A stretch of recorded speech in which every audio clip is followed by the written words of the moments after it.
Well, we've stopped on the Meuse and there's no noise. You can hear the birds, listen.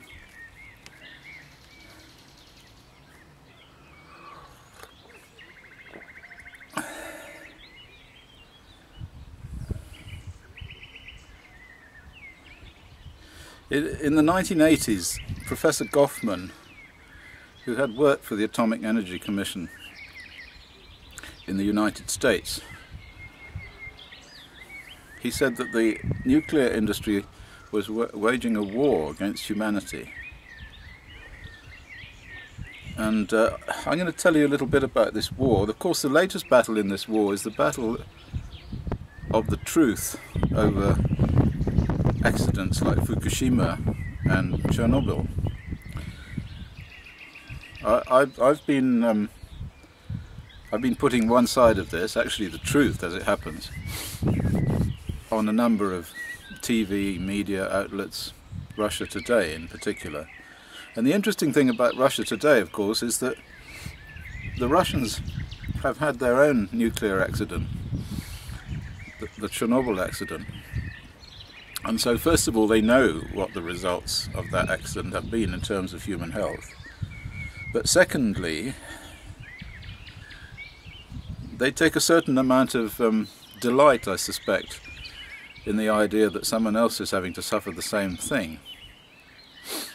Anyway, on the one hand, so I say that lots and lots of people are going to die. On the other hand, you get people from the nuclear industry who are directly or indirectly employed by the nuclear industry or the military, saying that there's absolutely no problem, that particularly in terms of Chernobyl, hardly anybody died. I mean, they will admit to a certain number of thyroid cancers, but then they say extraordinarily and curiously that because thyroid cancer can be caught early and is usually, well, not curable, but you remove the thyroid gland, of course, so the person doesn't die. So then somehow that makes it all right. But of course it's not just thyroid cancer. And the calculations that I've made on the basis of the studies that we have made about people exposed to these materials, strontium-90, cesium-137, uranium and so on, suggests that about 1.4 million people will get cancer as a result of Chernobyl.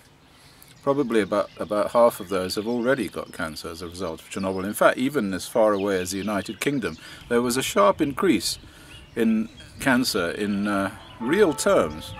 Oh, listen, there's the bell going. Yes, in real terms. That is to say, age standardized. So it's not a population that's aging. So in England, the cancer rate went up, and in Wales it went up more quickly and more suddenly. And because in Wales, of course, we had a much more fallout from Chernobyl. But the key study, or the key set of studies which show that the current risk model is wrong and that all of these people are dying, is a set of studies carried out on infant leukemia, on children who were in the womb at the time of the Chernobyl fallout. It's a very, very tightly defined cohort. Just those people who were born, who were in the womb at the time of the fallout, that is about 1 year of fallout, because of course the cows ate the contaminated grass and the milk was contaminated right through to the spring of 1987, the year after the accident happened.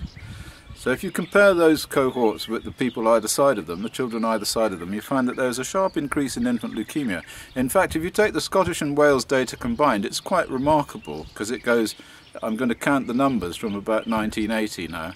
They go in 2-year intervals, they go like 2, 5, 3, 4, 6, and then suddenly in 1986, 87 they go up to 14, and then they come back down 6, 5, 7 and so on.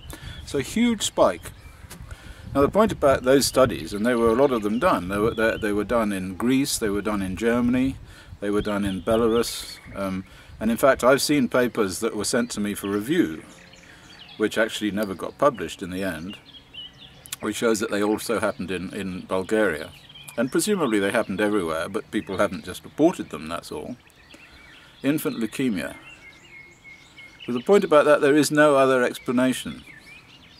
And what that does, that study, or set of studies, is it defines an error in the current ICRP risk model of about 400 or 500 times. It's an enormous error, 400 or 500 times. They're wrong by 400 or 500 times.